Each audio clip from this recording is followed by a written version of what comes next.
নতুন রাষ্ট্রপতি কে হচ্ছেন এবং রাষ্ট্রপতির পদত্যাগের ইস্যু কেন হঠাৎ করে আসলো সেসব নিয়ে কথা বলবো আমরা। কথা বলার জন্য আমার সঙ্গে স্টুডিওতে আছেন তিনজন অতিথি। আছেন প্রধানমন্ত্রীর রাজনীতি বিষয়ক বিশেষ সহকারী জনাব মোহাম্মদ রাশেদ খান। রাশেদ খান, স্বাগত আপনাকে। আমাদের সঙ্গে আছেন প্রফেসর ডক্টর রেজনা করিম স্নিগ্ধা, জাহাঙ্গীরনগর বিশ্ববিদ্যালয়ে পড়ান তিনি, এবং আছেন সারোয়ার তুষার, এনসিপি নেতা। সারোয়ার তুষার, আপনাকেও স্বাগত। আমরা একটু রাশেদ খান আপনাকে দিয়ে আলোচনা শুরু করতে চাই। সেটা হচ্ছে রাষ্ট্রপতি শাহাবুদ্দিন, যিনি 3 বছরের বেশি সময় ধরে রাষ্ট্রপতি আছেন, এবং তার তো আসলে পদত্যাগ অনেক আগেই করার কথা, পদত্যাগের দাবিও ছিল। ফলে তিনি থেকে গেলেন। বিএনপি সরকার আসার পরেও, আপনার সরকার আসার পরেও প্রায় 6 মাস হতে চললো। হঠাৎ করে রাষ্ট্রপতিকে সরে যেতে বলা হলো, এরকম খবর গণমাধ্যমে প্রকাশিত হচ্ছে বা হয়েছে। এইটা আসলে, এবং এটা এত বড় ইস্যু কেন হবে? মানে বাংলাদেশের বাস্তবতায় রাষ্ট্রপতি কি খুব গুরুত্বপূর্ণ কোনো পদ হয়ে গেল, বা রাষ্ট্রপতির ক্ষমতা, তার প্রয়োগ, রাষ্ট্রপতির পদত্যাগ এত গুরুত্বপূর্ণ কেন? সবাইকে সালাম এবং শুভেচ্ছা। আসসালামু আলাইকুম। দেখেন, এখনো পর্যন্ত যে রাষ্ট্রপতি বাংলাদেশে দায়িত্ব নিয়ে আছেন তাকে নিয়ে নানান বিতর্ক আছে। তবে এই বিতর্কের অবসান যেদিন অন্তর্বর্তীকালীন সরকারের উপদেষ্টারা শপথ নিলেন তার আগেই হতে পারত, বিশেষ করে 6 বা 7 আগস্ট। কিন্তু অন্তর্বর্তীকালীন সরকারের উপদেষ্টারা সংবিধান মেনে এবং রাষ্ট্রপতির হাতে শপথ নিয়ে মূলত ওই বিতর্কের আর অবসান হওয়ার সুযোগটা সৃষ্টি করতে দেয়নি। আমি এর পুরোপুরি দায়ভার অন্তর্বর্তীকালীন সরকারের প্রধান উপদেষ্টা ডক্টর মোহাম্মদ ইউনূস এবং উপদেষ্টা পরিষদে যারা ছিল তাদেরকে দিতে চাই, এবং এনসিপিকেও দায় নিতে হবে। এর মূল কারণটা হলো যে ওই সময় অন্তর্বর্তীকালীন সরকার গঠন করেছিল এনসিপির বর্তমান নেতৃবৃন্দ। মোটামুটি তাদের পরামর্শেই অন্তর্বর্তীকালীন সরকার উপদেষ্টা পরিষদ গঠিত হয়। দেখেন, নাহিদ ইসলামরা পরবর্তীতে অনেক কথা বলেছে রাষ্ট্রপতির পদত্যাগের ব্যাপারে। শুধু দায় নেবে? বিএনপি একটা বড় ফ্যাক্টর ছিল না, জামাত বড় ফ্যাক্টর ছিল না, এনসিপি তো তখনও হয়ই নাই। আচ্ছা দেখেন, গণ অভ্যুত্থানের যদি এক দফার ঘোষক বলেন কে ছিল? নাহিদ ইসলাম ছিল, এবং আসিফ মাহমুদের গুরুত্বপূর্ণ ভূমিকা ছিল। ওই সময় ছাত্ররা যা চেয়েছে এদেশের জনগণ বলেন, রাজনৈতিক দলগুলো বলেন, সেটি মেনে নিয়েছে। তাদের আহ্বানে এদেশের মানুষ রাজপথে নেমেছিল, দলগুলো রাজপথে নেমেছিল। ওই সময়কার যে বাস্তবতা, ওই বাস্তবতায় নাহিদ ইসলামরা, আসিফ মাহমুদরা যা বলেছে সেটি হয়েছে। পরবর্তীতে যেহেতু এটি নিয়ে বিতর্ক সৃষ্টি হয়েছে, তখন তারা কখনো জামাতের উপর দায় চাপিয়েছে, কখনো বিএনপির উপর দায় চাপিয়েছে, কখনো আপনার উপর, কখনো আমার উপর, এরকম বিভিন্ন ব্যক্তি মহলের উপর দায় চাপিয়েছে। কিন্তু সরকার গঠনের মূল ভূমিকায় এবং সরকারে কারা কারা থাকবে, সরকার কোন প্রক্রিয়ায় গঠিত হবে, কি মেনে শপথ নিবে, মানে এমনি এমনি শপথ নিবে, নাকি বিপ্লবী সরকার গঠন করবে, নাকি জাতীয় সরকার গঠন করবে, নাকি অন্তর্বর্তীকালীন সরকার গঠন করবে, সকল সিদ্ধান্ত ছিল এনসিপির বর্তমান শীর্ষ নেতৃবৃন্দের। এক্ষেত্রে তারা হয়তো এখন দায় এড়ানোর জন্য নানান ধরনের মন্তব্য তারা করবে। দেখেন, তারা যে রাষ্ট্রপতিকে মেনে শপথ নিল তার হাতে, এবং যে সংবিধান মেনে শপথ নিল, পরবর্তীতে 6 মাস পরে তারা যদি মনে করে যে এই খেলা আমার ভালো লাগতেছে না, আমি আর খেলবো না, সেটা কি হয় নাকি? মানে একবার বিয়ে করার পরে আপনি বলবেন যে ভাই বউ আমার আর ভালো লাগছে না, মানে এইটা তো আসলে এত সহজ না। হ্যাঁ, বউ আপনার ভালো নাই লাগতে পারে, নানান বাস্তবতায় অনেক সময় বউর সাথে সংসার করতে হয়। ঠিক একই অবস্থা হয়েছে যে রাষ্ট্রপতিকে মনে করেন আমাদের ভালো লাগে নাই, এখন বাধ্য হয়ে তাকে ওই দায়িত্বে রাখতে হয়েছে, কারণ তাকে মেনেই শপথ নেওয়া হয়েছিল। আচ্ছা, এখন যেটি হচ্ছে না, সেটা তো প্রতিষ্ঠান রাষ্ট্রপতি ভাই। জি, ধরেন ব্যক্তি ব্যক্তি শাহাবুদ্দিন তো না। জি, নিশ্চিতভাবেই দেখেন, অবশ্যই প্রতিষ্ঠান। আপনারা গত 6 মাস কেন রাখলেন? আচ্ছা, আমি আসতেছি, অবশ্যই প্রতিষ্ঠান।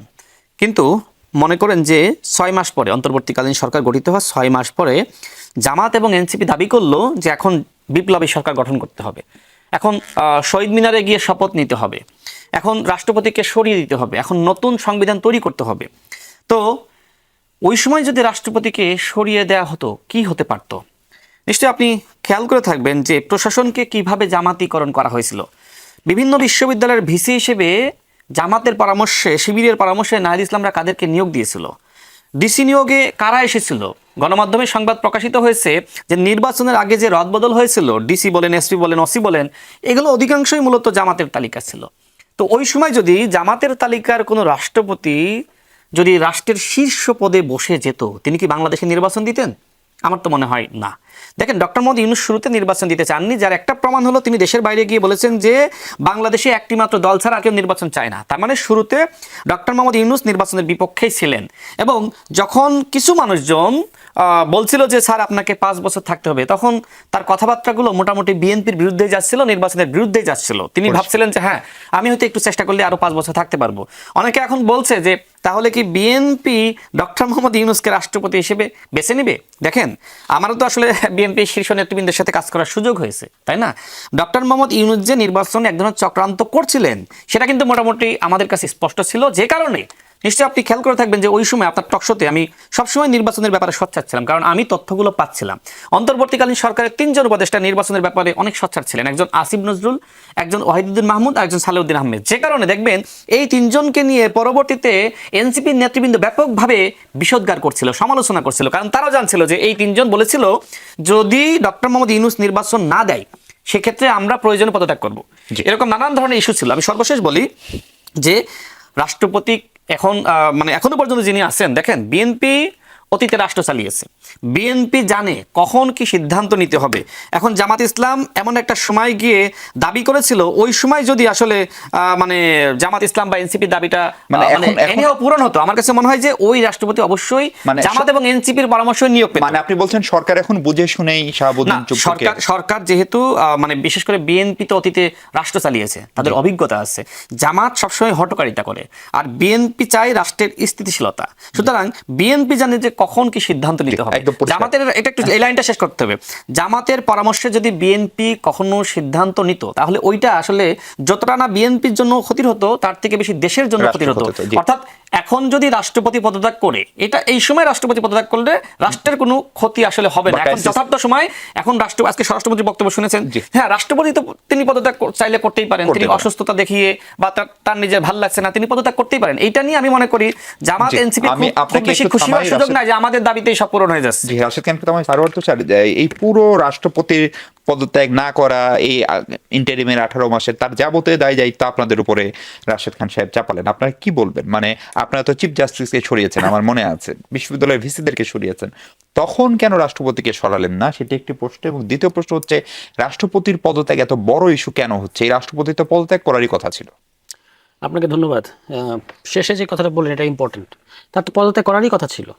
এবং গণ অভ্যুত্থানের আমি বলবো যে এটা একটা যদি ডিফল্ট বলেন সেটা হচ্ছে যে তাকে 5 অগাস্টে তাকেও আপনার বঙ্গভবন থেকে বিতাড়িত করা হয় নাই, তিনিও বিমানে চড়ে পালিয়ে যেতে পারতেন। তখন আমাদের মাননীয় স্বরাষ্ট্রমন্ত্রীর বিখ্যাত সাংবিধানিক ধারাবাহিকতার কি হতো সেটা অবশ্য আমার জানা নাই। কিংবা ধরেন উনি একদিন কোনো এক রাতে হৃদযন্ত্রের শেখ হাসিনার চলে যাওয়ার দুঃখে যদি হৃদযন্ত্রের ক্রিয়া বন্ধ হয়ে মারা যেতেন এই অন্তর্বর্তী সরকারের আমলে, তখন সাংবিধানিক ধারাবাহিকতা কি হতো সেটাও আমার জানা নাই। কারণ তখন তো স্পিকার ছিল না, আপনি কার কাছে পদত্যাগ করতেন? যে সাংবিধানিক যে প্রক্রিয়া, তিনি মারা গেলে ওই রকম একটা এক্সেপশনাল সময়ে কি হতো জানি না। ফলে এখন যে কথাগুলো বলা হয় তাকে, মানে যেগুলো আমি এতক্ষণ শুনলাম, এগুলো মানে খুব মুখরোচক আলাপ হিসেবে খুব সুন্দর, কিন্তু এগুলো একেবারেই বাস্তবতা বিবর্তিত এবং নিজের দোষটা অ্যাভয়েড করার একটা প্রক্রিয়া।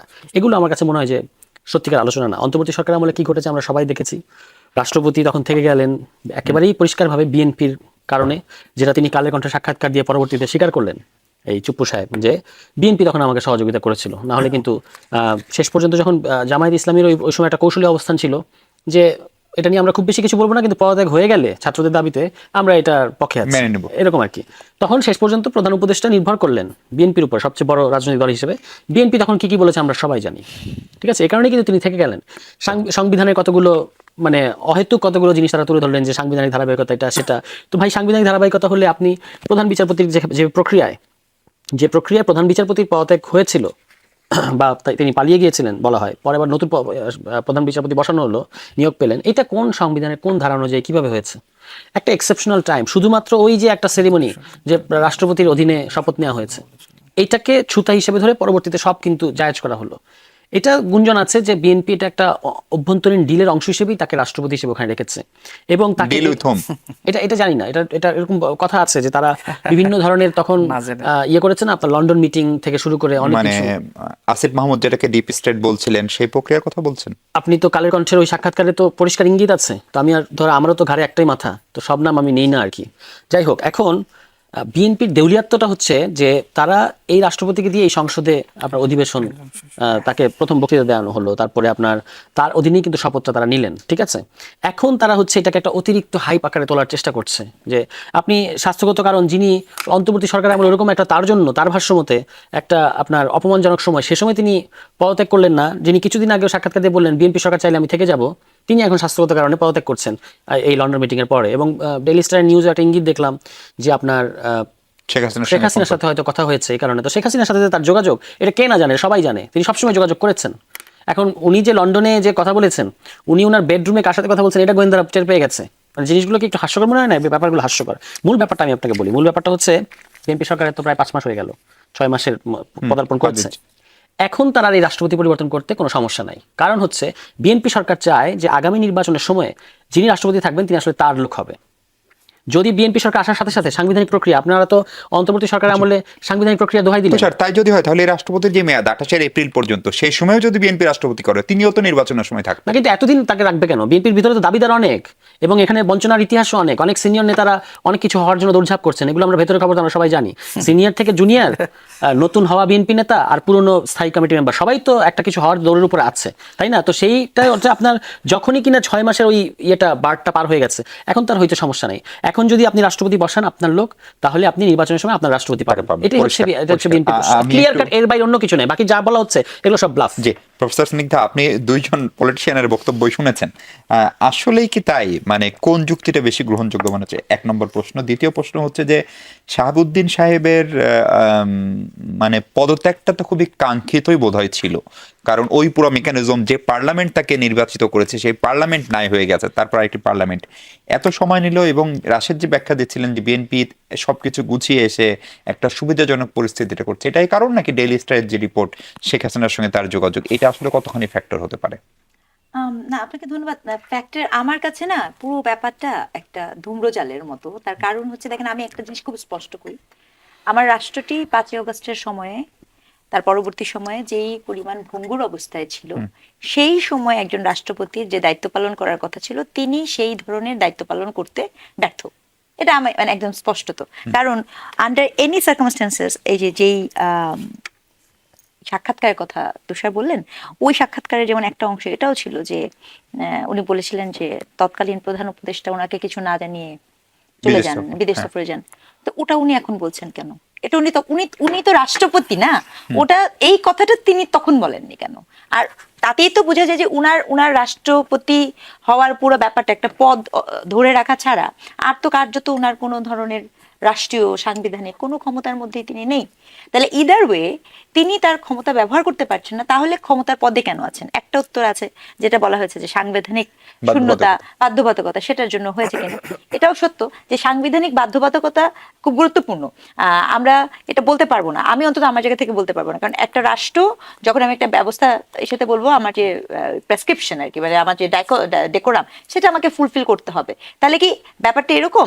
কিন্তু আরো একটা কথা বলি, যে জুলাই সনদের কথা বলা হয়েছে, সেখানেও কিন্তু রাষ্ট্রপতির ক্ষমতাটাকে বৃদ্ধি করার কথা বলা হয়েছে, যদি আমি ভুল না করি, তাই না? তাহলে এখানে একটা প্রশ্ন হচ্ছে যে একটা ভারসাম্য আনার কথা বলা হয়েছে। হ্যাঁ, প্রশ্ন হচ্ছে যে আমি তো এখন যদি এটা বলি যে যেহেতু বিএনপি বলেছে যে জুলাই সনদ তারা অক্ষরে অক্ষরে বাস্তবায়ন করবে, তো সেটা করলে তো রাষ্ট্রপতির ক্ষমতা বেড়ে যাবে, তাই বিএনপি ভাবছে যে এখন তাকে সরিয়ে দেই। মানে হাইপোথেসিস দিতে গেলে কিন্তু অনেক ডাইমেনশনের হাইপোথেসিস দেয়া সম্ভব, কিন্তু প্রকৃত অর্থে এটা কোনো যুক্তি না যে কেউ কারোর সাথে ফোন আলাপ করেছে দেখে এখন তাকে পদত্যাগ করতে হবে। যদি এটা যুক্তি হয়, তাহলে আমি জনগণ আমাকে কিন্তু জানতে পারতে হবে কি কথা হলো, এটা জানতে পারতে হবে না? কারণ বা তার ভিতরে আমার রাষ্ট্রের বিরুদ্ধে কিছু ছিল কিনা এটা হতে হবে না। কারণ আমি যতটুকু জানি যে মনে করেন বাংলাদেশের বিভিন্ন মানুষজন তো আর বাংলাদেশে অবস্থান করছে, যদিও এসব বলা নিষেধ বা কিছু, কিন্তু দেখা যায় যে উনি তো অনেকেই নাকি ফোন করেন, লোকমুখে শোনা কথা। তো তাহলে কি এখন আমি সবাইকে ওরকম ধরে ধরে যে যাই পদে আছে তাকে সরাই দেবো, এরকম কি কোনো আইন জারি হয়েছে? আমরা জানি না। তাহলে এটাও কিন্তু আর একটা গুরুত্বপূর্ণ বিষয়। বড় জোর যেটা গুরুত্বপূর্ণ, যে উনি যদি নিজে থেকে পদত্যাগ করতে চান, সেক্ষেত্রে আমরা কিছু বলতে পারি না, কিন্তু সেখানের কিন্তু একটা হিসাব আছে। ঠিক এই মুহূর্তে আমার হিসাবে রাষ্ট্রপতিকে হলো তাতেই বা কি গেল, রাষ্ট্রপতিকে থাকলো তাতেই বাকি আসছে। পরিষ্কার। আমি একটু আরেকবার রাশেদ খান, যে প্রশ্নটা হচ্ছে, আপনি বলছিলেন বিএনপি অভিজ্ঞ দল, আগে রাষ্ট্র চালিয়েছে। বিএনপির রাষ্ট্রপতি যদি আমরা দেখি, যারা রাষ্ট্রপতি হয়েছেন তাদের একটা বড় অংশেরই বিদায়টা সুখকর হয়নি। ডক্টর বদরুদ্দোজা চৌধুরীর কথা বলতে পারি, যিনি একদম বিএনপির প্রতিষ্ঠাতাদের একজন, জিয়াউর রহমান প্রথম তাকে প্রতিষ্ঠাতা মহাসচিব। আবার ধরেন পেশাজীবীর ভিতর থেকে প্রফেসর ডক্টর রিয়াজউদ্দিন, যিনি শিক্ষক সমিতির শীর্ষ নেতা ছিলেন, বড় নেতা ছিলেন, তার আমলে 111 হলো, ফলে সেটিও ভালো হয়নি। ফলে এই অবস্থায় নতুন রাষ্ট্রপতি নির্ধারণের ক্ষেত্রে আপনাদের বিবেচ্য কি? অনেকের নাম শোনা যাচ্ছে, একজন সাবেক সচিবের নাম শোনা যাচ্ছিল, নাসিমুল গনি, আমরা যতদূর জানি তিনি হচ্ছেন না। বা ডক্টর খলিলুর রহমানের ভাই পররাষ্ট্রমন্ত্রী যিনি এখন, ফজলুর রহমান, তিনি সাবেক আমলা, তার কথা শোনা যাচ্ছে। সাবেক শিক্ষক অধ্যাপক প্রফেসর মাহবুবুল্লাহ, তার কথা শোনা যাচ্ছে। আর বিএনপির স্ট্যান্ডিং কমিটির মির্জা ফখরুল থেকে শুরু করে ডক্টর মঈন খান, ডক্টর ওসমান ফারুক, অসংখ্য সিনিয়র নেতা রয়েছেন। ফলে আসলে বিএনপি এবার রাষ্ট্রপতি নির্বাচনে কোন পথে হাঁটবে? দেখেন, আমাদের মাননীয় প্রধানমন্ত্রী তিনি যে মন্ত্রী পরিষদ গঠন করেছেন, তারা তো সবাই মোটামুটি ভালো ফাংশন করছে। এবং তিনি যে বিনয়ের সংস্কৃতি বাংলাদেশে চালু করেছেন, নিজে আন্তরিক এবং অনেক ছোট বিষয়গুলো তিনি মানে সব মন্ত্রী ভালো ফাংশন করছে আপনি বলছেন? আমি সবাই যে একযোগে ভালো ফাংশন করবে এরকম না। 10 জন মানুষের ভিতরে 2 জন মানে স্বাভাবিকভাবে একটু কম ফাংশন করতে পারে, 8 জন ভালো করতেছে, অধিকাংশ মন্ত্রীরাই তো ভালো করতেছে। অর্থাৎ অধিকাংশ মন্ত্রীদের বিরুদ্ধেই মানে আপনি কোনো অভিযোগ উত্থাপন করতে পারবেন না। বরং হ্যাঁ, 2-1জনকে নিয়ে নানান ধরনের বিতর্ক আসছে, এটা সত্য, বাট অধিকাংশ মন্ত্রী ভালো করছে। তো যাই হোক, আমি যে কথা বলছিলাম, মাননীয় প্রধানমন্ত্রী যেভাবে দেশ পরিচালনা করছেন, আমার মনে হয় যে তিনি সঠিক সিদ্ধান্ত নেবেন। এবং বিএনপির যারা নীতি নির্ধারণী মহল রয়েছেন, তাদের অনেকেই মূলত রাষ্ট্রপতি হওয়ার একটা প্রত্যাশা স্বাভাবিকভাবে থাকেই। এখনো পর্যন্ত যাদের নাম শোনা গেছে তারা সবাই যোগ্য। সুতরাং এই যোগ্যদের মধ্য থেকে যাকেই নেওয়া হোক না কেন, আমি মনে করি যে তিনি দেশের এবং জনগণের কল্যাণে কাজ করতে পারবেন এবং যোগ্য অভিভাবক হিসেবে তিনি ভূমিকা রাখতে পারবেন। এবং তিনি হ্যাঁ হয়তো বিএনপির রাজনীতির সাথে সম্পৃক্ত ছিলেন, কিন্তু রাষ্ট্রপতি হওয়ার পরে তিনি তো আসলে আমাদের, এবং স্পিকার এই মুহূর্তে যেভাবে ভূমিকা রাখছেন, আমাদের ডেপুটি স্পিকার যেভাবে ভূমিকা রাখছেন, আমি যদি বিশ্বাস করি বিএনপি এমন কাউকেই দায়িত্ব দিবে, যেটা ভোটের মাধ্যমে হবে অবশ্যই, তিনি ঠিক আমাদের স্পিকার সাহেবের মতনই তিনি ভূমিকা রাখবেন। তুষার যে অভিযোগটা করেছিল যে যিনি রাষ্ট্রপতি হবেন তিনি নির্বাচনের সময়, যেহেতু তত্ত্বাবধায়ক ব্যবস্থা ফিরেছে, তিনি তখনও সরকার প্রধান মানে রাষ্ট্রপ্রধান থাকবেন। এবং আপনার মনে আছে নিশ্চয়ই যে ইয়াজউদ্দিন সাহেবকে এক সময় কেউ কেউ ঠাট্টা করে ইয়েসউদ্দিনও বলতেন। আচ্ছা, দেখেন, সেটি বলা হয় যে রাষ্ট্রপতির বাংলাদেশে পাওয়ার আসলে কম। হ্যাঁ, পাওয়ার কম, ঠিক আছে, কিন্তু ক্রাইসিসে অনেক পাওয়ার, যেটা তো আমরা দেখলাম, তাই না? ফলে এরকম ইয়েসউদ্দিন টাইপের কেউ হবে নাকি পলিটিক্যাল কেউ হবে, এটা বলা হয়ে থাকে। কিন্তু রাষ্ট্রপতি যেহেতু রাষ্ট্রের শীর্ষ ব্যক্তিত্ব, তাই না, প্রধান ব্যক্তিত্ব, সুতরাং তার পাওয়ার নাই, এটা আসলে ভুল। মানে বাংলাদেশের মানে সংবিধানে যে ধরনের পাওয়ার দেওয়া হয়েছে, হয়তো জনগণের প্রত্যাশা বা কোনো দলের প্রত্যাশা যে আরো একটু তাকে পাওয়ার দেওয়া হোক, কিন্তু এই পাওয়ারটা যাতে একচ্ছত্র না হয় সেটাও আমাদের খেয়াল রাখতে হবে। কোনো ব্যক্তি আসলে পুরোপুরি একদম মানে স্বেচ্ছায় যা ইচ্ছা তাই করবেন, সেই ক্ষমতা আবার ভালো না। মানে অতি গণতান্ত্রিক অবস্থা, সেটিও ভালো না। মোটামুটি আপনার নিয়ন্ত্রণের মধ্যে থাকাই ভালো। আচ্ছা, আমি ওই বিষয়ে আসবো, তার আগে আরেকটু বলি। দেখেন, যেটা সরওয়ার তুষার সাহেব বলছিলেন যে ওই সময় তো আসলে চিফ জাস্টিসকে সরিয়ে দেওয়া হলো, তাই না? তো রাষ্ট্রপতিকে কেন সরিয়ে দেওয়া হলো না, কে সরাবে? ওই সময় তো আপনারা সরকার গঠন করেছিলেন, আপনারা যেভাবে প্রধান বিচারপতিকে সরিয়ে দিতে ভূমিকা রেখেছিলেন, ওই সময় কি আপনারা বলেছিলেন আমরা রাষ্ট্রপতিকে সরিয়ে দিতে চাই? কোনো আন্দোলন করেছিলেন? কোথাও বলেছিলেন? নেভার। আপনারা করেননি। আপনারা একটা সময় গিয়ে আপনারা বলেছেন যে এখন আমরা রাষ্ট্রপতিকে চাই না, কিন্তু আপনারা কার কারণে হলো না যেন? কার কারণে হলো না? এই যে দাবি তো জানানো হলো ছাত্রদের পক্ষ থেকে, পরে এটা আপনাদের কারণে হয়নি, কারণ আপনারা আগেই তাকে সমর্থন দিয়েছিলেন, তার হাতে শপথ নিয়েছিলেন। আমি শেষ করি। সুতরাং আপনারা যার বৈধতা দিয়েছেন, এমন একটা সময়ে গিয়ে তাকে সরিয়ে দিতে চাচ্ছিলেন, ওই সময় তাকে সরিয়ে দিলে হয়তো একটা ক্রাইসিস সৃষ্টি হতে পারতো। আমি আগেই ক্লিয়ার করেছি যে একজন জামাতি রাষ্ট্রপতি হয়ে যেতে পারতো, তাই না? সুতরাং বিএনপি তো ওই ঝুঁকিটা নিবে না, যেহেতু এই রাষ্ট্রপতি শেখ হাসিনা। তার মানে বিএনপি যে কারণে বাধ্য হয়ে জুলাই সনদ মেনে নিয়েছে, সেই কারণে রাষ্ট্রপতিকে মেনে নিয়েছে। বাধ্য হয়ে জুলাই সনদ মেনে নেওয়ার প্রসঙ্গ তিনি যেটি বলেছেন তার বক্তব্যের অনেক ব্যাখ্যা আছে, তিনি পরবর্তীতে ক্লিয়ার করেছেন। দেখেন, জুলাই জাতীয় সনদে সেখানে নোট অফ ডিসেন্ট ছিল না। প্রথম আলো পত্রিকার যদি আজকের নিউজটা আপনি দেখেন, সেখানে জামাতের সেক্রেটারি জেনারেল তিনি কিন্তু আমরা জাতীয় সংসদের দক্ষিণ প্লাজায় যে যে জুলাই জাতীয় সনদে স্বাক্ষর করেছি, আজকে তিনি সেইটার উদাহরণ টেনে বলেছেন যে জুলাই জাতীয় সনদ তো আমরা সবাই মিলে স্বাক্ষর করেছি, কিন্তু কেন মানা হচ্ছে না। কিন্তু উনি ভুলে গিয়েছেন যে আমরা কোন জুলাই জাতীয় সনদে স্বাক্ষর করেছি, যেটাতে নোট অফ ডিসেন্ট রয়েছে। তার মানে কি? তার মানে জামাত ইসলাম জুলাই জাতীয় সনদ নিয়ে যে বিতর্ক করছে এটা খামাখা, এটা একটু যৌক্তিকতা নাই। এই মুহূর্তে জামাত এবং এনসিপির কোনো রাজনীতি নাই, সুতরাং সেটেলড ইস্যুগুলো সামনে এনে তারা এখন রাজনীতি করার চেষ্টা করছে। আর যদি গণভোটের কথা বলেন, গণভোট নিয়ে আলাদা করে কথা না, আমি একবার শেষ করে দিই, এক ইস্যু আর বারবার যাব না। তো গণভোট নিয়ে আসলে বিএনপি কোনো প্রতারণা করে নাই। গণভোট নিয়ে বরং অন্তর্বর্তীকালীন সরকারি বিএনপির সাথে, জনগণের সাথে, যুগপৎ আন্দোলনে যারা ছিল তাদের সাথে প্রতারণা করেছে। 4টা প্রশ্ন একটা উত্তর। নিশ্চয়ই খেয়াল থাকবে যে বিএনপির মহাসচিব সেই সময় প্রতিবাদ জানিয়েছিল। তিনি স্পষ্ট করেছিলেন যে আমরা যে বিষয়ে সম্মত হয়েছি, ক্ষমতায় গেলে আমরা সেই সংস্কারগুলো করব, আর যেখানে ভিন্নমত আছে সেই ভিন্নমতগুলো আপনারা নির্বাচনের ইস্তেহারে দেন। এমনকি এই যে এইটার আসলে প্রাসঙ্গিকতা এটা সৃষ্টি করেছিলেন অন্তর্বর্তীকালীন সরকারের প্রধান উপদেষ্টা। তিনি কি বলেছিলেন? তিনি বলেছিলেন যে আমরা ওয়েবসাইটে সব দিয়ে দেবো, কোন দল কতটুকু সংস্কার চাই, কতটুকু সংস্কার চায় না। তার মানে কি? ভিন্নমত দেওয়ার জন্য ডক্টর মোদি নিজেই উৎসাহ দিয়েছিলেন। নতুন রাষ্ট্রপতি কে হচ্ছেন সেই প্রশ্নের কথা বলছি আমরা। প্রফেসর স্নিগ্ধা, আমরা পেশাজীবী রাষ্ট্রপতি দেখেছি বিএনপির সময়ে, আমরা একদম কোর পোর খাওয়া রাজনীতিবিদ রাষ্ট্রপতিও দেখেছি, এবং কারো পরিণতি ভালো হয় নাই। এবং আমি জানি না শাহাবুদ্দিন চুপ্পুর উনি সেফ এক্সিট পাবেন নাকি ওনাকে বিচারের মুখোমুখি হতে, সেটাও আমরা জানি না। ফলে নতুন রাষ্ট্রপতি কে হচ্ছেন বা কাকে সরকার করতে যাচ্ছে, আপনারা কোনো ইঙ্গিত পান, কিছু বোঝেন, বা আসলে কেমন হওয়া উচিত? না, আমার পক্ষে তো ইঙ্গিত পাওয়ার কোনো সুযোগই নেই। পাশে যেহেতু সচিব বসে আছেন, আমাদের প্রধানমন্ত্রীর একান্ত সচিব, তিনি সবচেয়ে বেশি ভালো বিষয়ে বলতে পারবেন, অথবা নতুন তরুণ রাজনীতিবিদরা। কিন্তু আমার বক্তব্যটা আপনার প্রত্যাশার জায়গাটা যদি। আমার প্রত্যাশার জায়গাটা হচ্ছে খুব পরিষ্কার। আমি রাষ্ট্রপতির ক্ষমতা যেহেতু বৃদ্ধি হবে জুলাই সনদের, আমি এবং আমার ধারণা যে এই এই এই যে কিছু অংশ, যদিও সনদ নিয়ে অনেকের অনেক কথা আছে, হবে না ইত্যাদি, বাট আমি মোটামুটি নিশ্চিত যেই বিষয়গুলো নিয়ে সনদে সকলেই একমত হয়েছিল, আমার ধারণা সেগুলো আসলে সনদে এটাই গভর্নমেন্ট করবে। আমি ওই 4 ভোটের ব্যাপারে নিশ্চিত না হলেও বাকিগুলোর ব্যাপারে কিন্তু আমার মনে হয় যে এটা হবেই, খুব তাড়াতাড়ি হবে। সেক্ষেত্রে রাষ্ট্রপতির ক্ষমতাটা কিন্তু একটু বেড়ে যায়ও। তো এবং তত্ত্বাবধায়ক সরকার ব্যবস্থা ফেরত আসা, যেটা অলরেডি আছে, সেই জায়গাটা থেকে আমার প্রত্যাশা যাকেই দেওয়া হোক না কেন, তিনি যেন দলদাস না হন, তিনি যেন জনবান্ধব হন, তার যেন ওই গাটসটা থাকে। এটা খুব গুরুত্বপূর্ণ। আমাদের সংকটটা কি মানে হয়েছে, কেউ নিজের দলের না হলে বিএনপি তাকে রাষ্ট্রপতি বানাবেন কেন আপা বলেন তো? পৃথিবীর কোন দেশে বানায়?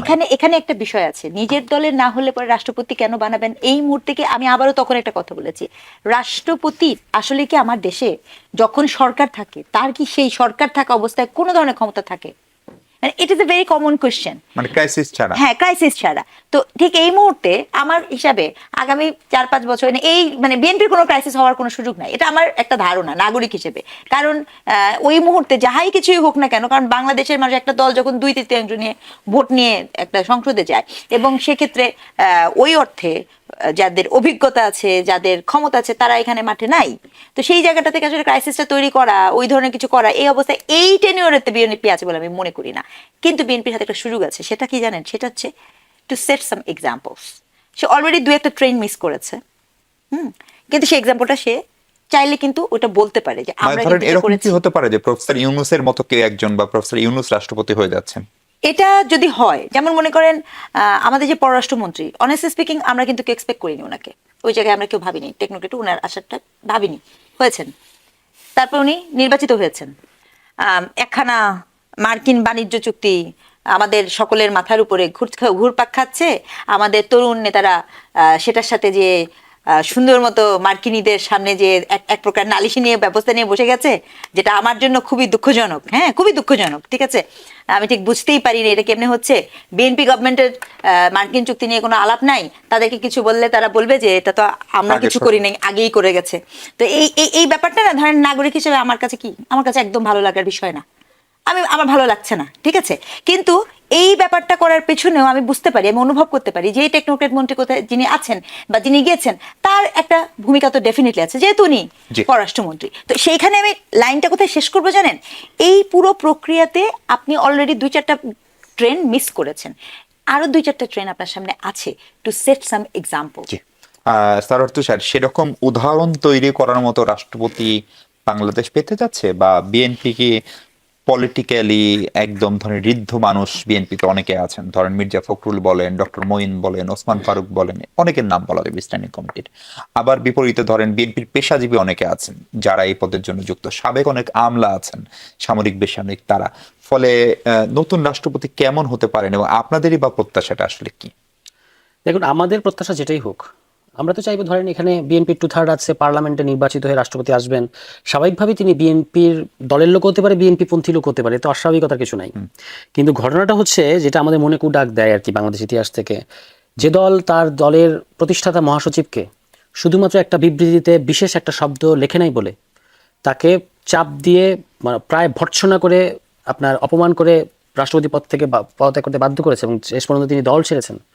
তো এখন ধরেন আমি ধরে নিলাম বিএনপির খুব বর্ষিয়ান কাউকেই দেওয়া হলো, বিএনপি তো এরকম আছেন, তো স্থায়ী কমিটিতে আছেন যারা খুবই বর্ষিয়ান এবং ঝানু রাজনীতিবিদ, তিনি যখন চেয়ারে বসবেন, যেমন আমরা মাননীয় স্পিকারকে দেখতে পাচ্ছি, তিনি দলের মানুষ, স্থায়ী কমিটির লোক, কিন্তু যখন তিনি ওই চেয়ারে বসেছেন একেবারে চেয়ারের না, আমি বলছি একেবারে চেয়ারের যা ডিমান্ড সেটাই তিনি করছেন, নিউট্রাল থাকছেন, প্রফেশনাল থাকছেন, এটা আমরা দেখতে পাচ্ছি না।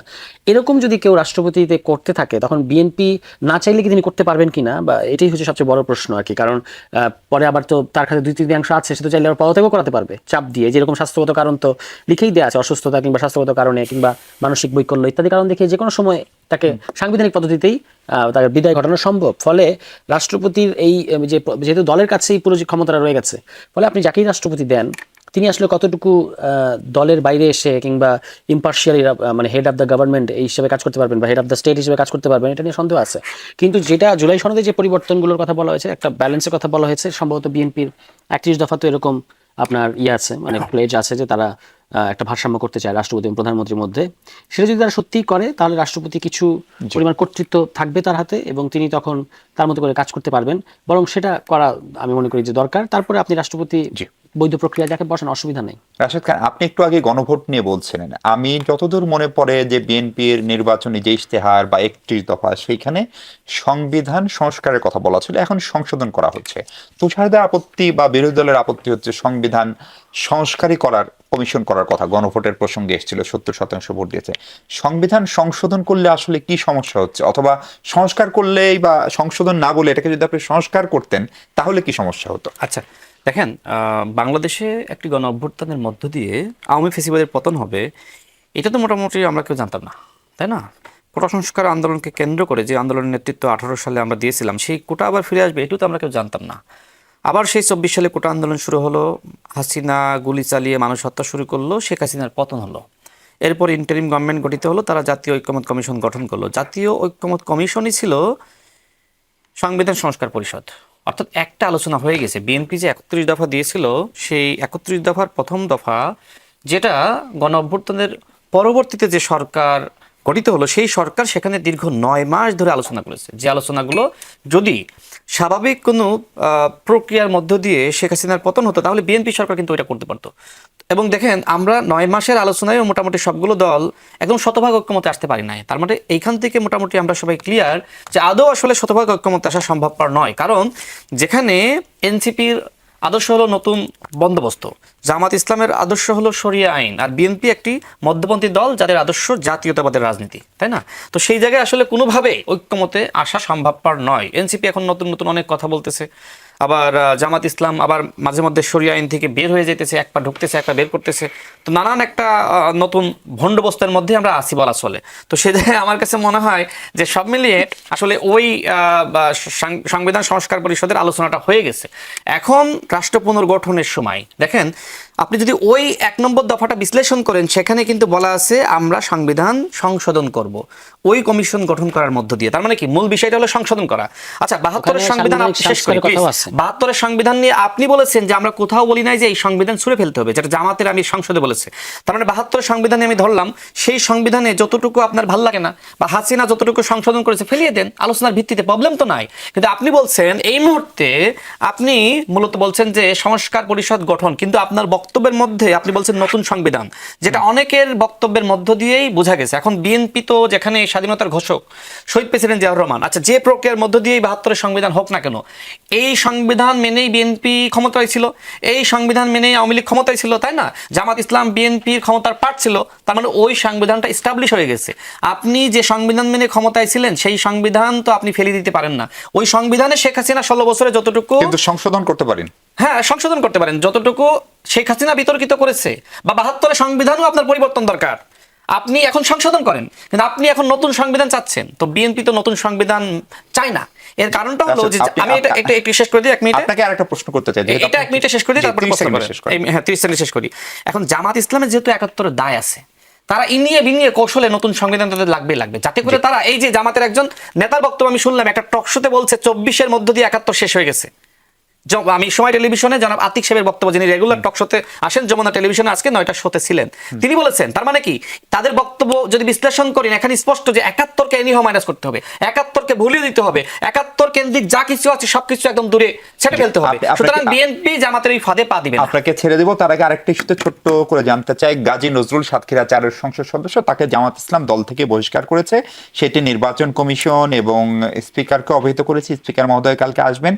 ফলে এই ভদ্রলোকের সংসদ সদস্য হিসেবে ভবিষ্যৎ কি, বা আপনারা আসলে কি দেখেন তার ভবিষ্যৎ? তিনি কি এমপি থাকবেন? এরকম নজির কিন্তু আছে, যেহেতু তিনি পদত্যাগ করেননি।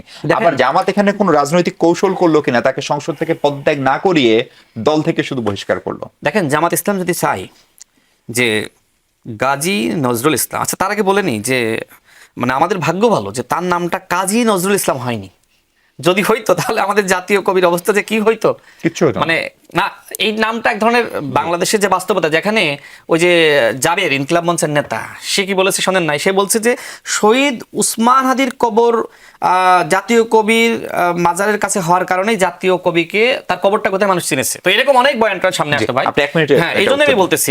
তো যাই হোক, তার নামটা গাজী নজরুল ইসলাম। দেখেন, আমরা ভাবছিলাম যে তার মনে হয় একটা এই ধরনের ভিডিও, পরবর্তীতে আজকে মিডিয়াতে প্রকাশিত হচ্ছে যে অনেকগুলো ভিডিও অনেক মেয়ের সাথে। তো এটা আসলে এই ধরনের ভিডিও সামনে আসুক, এটা আমি চাই না, এটা প্রাইভেসি লঙ্ঘন। কিন্তু কথা হলো এটা নিয়ে বিতর্ক সৃষ্টি কেন হলো? যখন অস্বীকার যাচ্ছিল, যখন বলছিল এআই ভিডিও, যখন আসলে মানে 75 বছর বয়সী বা 76 বছর বয়সী একজন মানুষ, একজন বৃদ্ধ, যখন 16 বছর বয়সী একজন না বালিকা, তার কিন্তু বিয়ের বয়সটা হয়নি, তার সাথে এই ধরনের অপকর্মে লিপ্ত হয়েছে, এবং যখন তার নিজের বড় স্ত্রী দাবি করছেন, সে যখন আসলে ওই মিথ্যার পক্ষে অবস্থান নিচ্ছেন, যখন আসলে ওই মেয়েটির বাবা এই অপরাধকে পারবেন কি পারবেন না, আমরা এই আলোচনাতে যাব, ওই মেয়েটির বাবা যখন আসলে এই অপরাধকে সমর্থন দিচ্ছেন, তখন কিন্তু আলোচনা সমালোচনা হয়েছে এবং তার পদত্যাগের দাবি জোরালো হয়েছে। জামাত ইসলাম শুরুতে তাকে সরিয়ে দিতে চায়নি। তবে জামাত ইসলাম যদি জানতো যে আসলে মানে মানে আমার কাছে এখনো মনে হয় যে জামাত ইসলাম তাকে আসলে মানে সরিয়ে দিতে চায় না। তবে জামাত ইসলাম যদি তাকে সংসদে রেখে দেয়, তিনি কিন্তু জামাতের ভোটে এমপি হয়েছেন,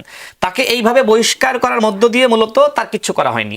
তাকে যদি জামাত ইসলাম আজকে রাতেই তাকে পদত্যাগ করতে বাধ্য করে, তাহলে জামাত ইসলাম হয়তো এই ইস্যুতে আর কখনো বিতর্কের মুখোমুখি হবে না। তাকে প্রশ্ন করার সুযোগ থাকবে না। ওই আসন উপনির্বাচন হলে এই সুযোগ কাজে লাগে যদি জামাত ওই আসনটা হারায় বা বিএনপি জিতে দেয়, সেই জামাতের সেই রাজনৈতিক ভয় তো থাকতে পারে না, ভয় থাকতেই পারে, কিন্তু আমার কাছে মনে হয় যে লোক দেখানো স্পিকারের কাছে বা নির্বাচন কমিশনে এই ধরনের আবেদন দিয়েছে।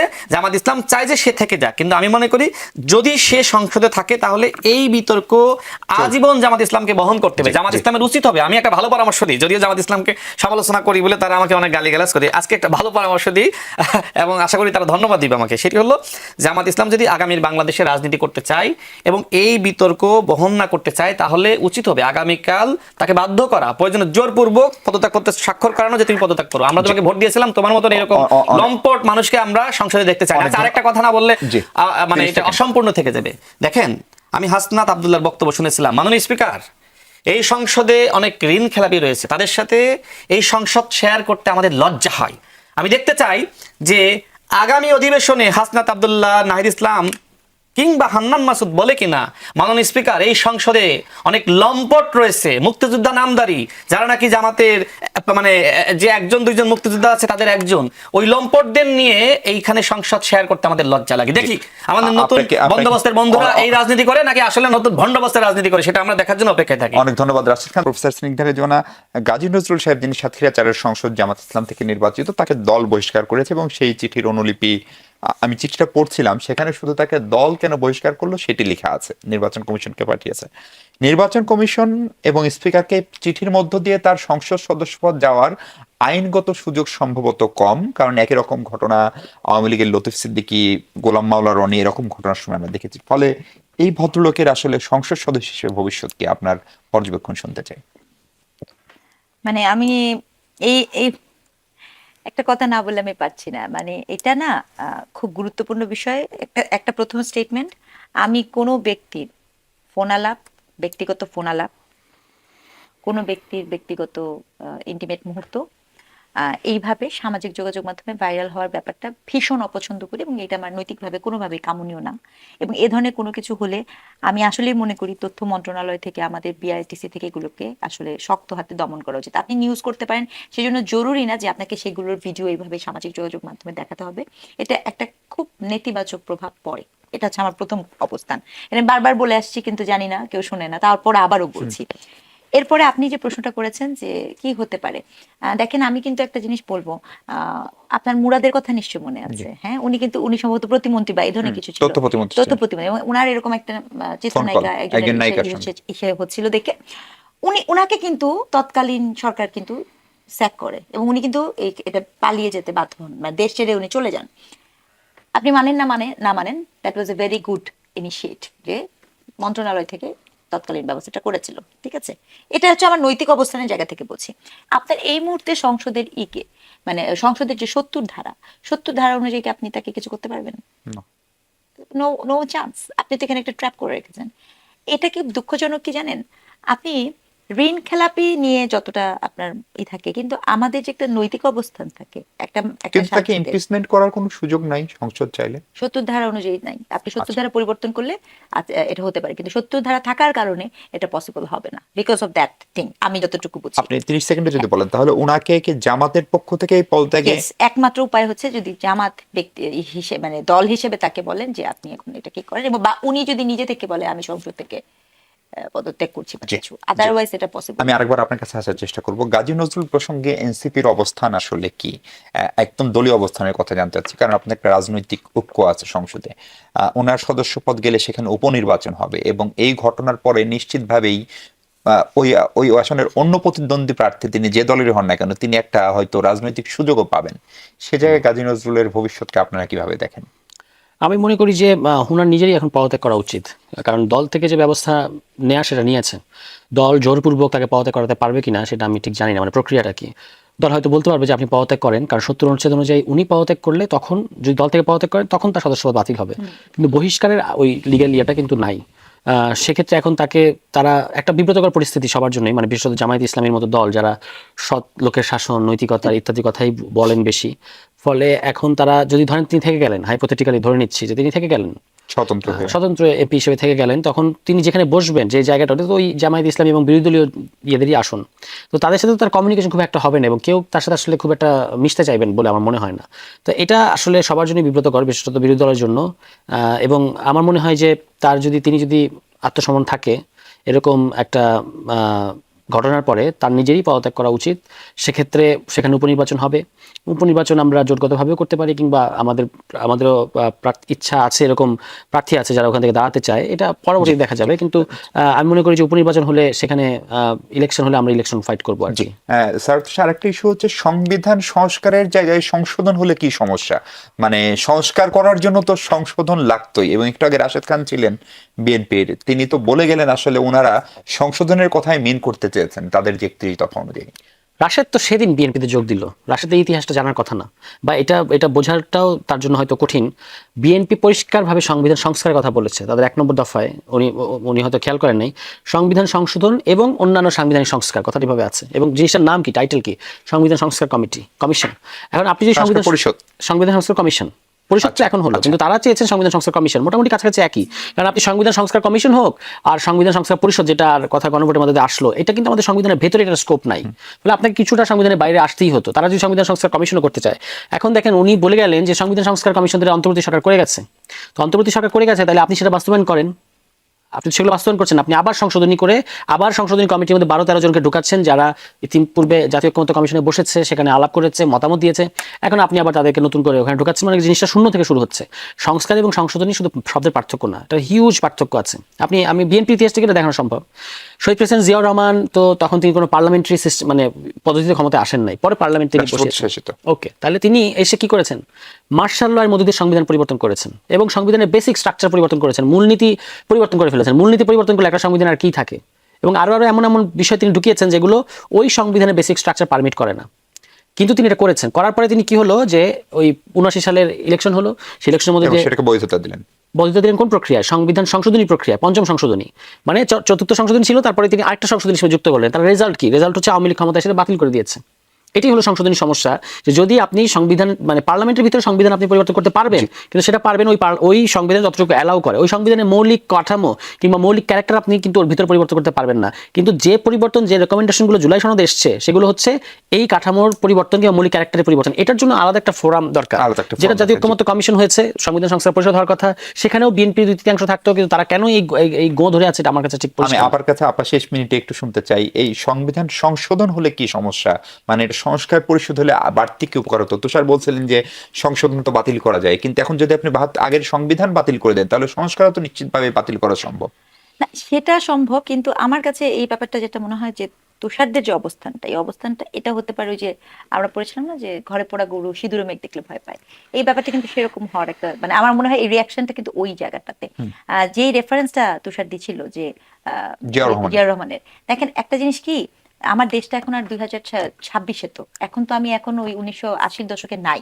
তো ওই তৎকালীন সময় এখন ইভেন আপনার তুষারদেরই একটা অর্জন, যেটা আসলে তুষাররা হয়তো ওই মানে ওই সিঁদুরে মেঘের ভয় করছে, তাদেরই কিন্তু একটা অর্জন যে জনগণের জন আকাঙ্ক্ষাকে আপনার যদি কেউ পর্যালোচনায় না রাখে তাহলে কিভাবে সেটা ধূলিসাৎ হতে সময় লাগে না।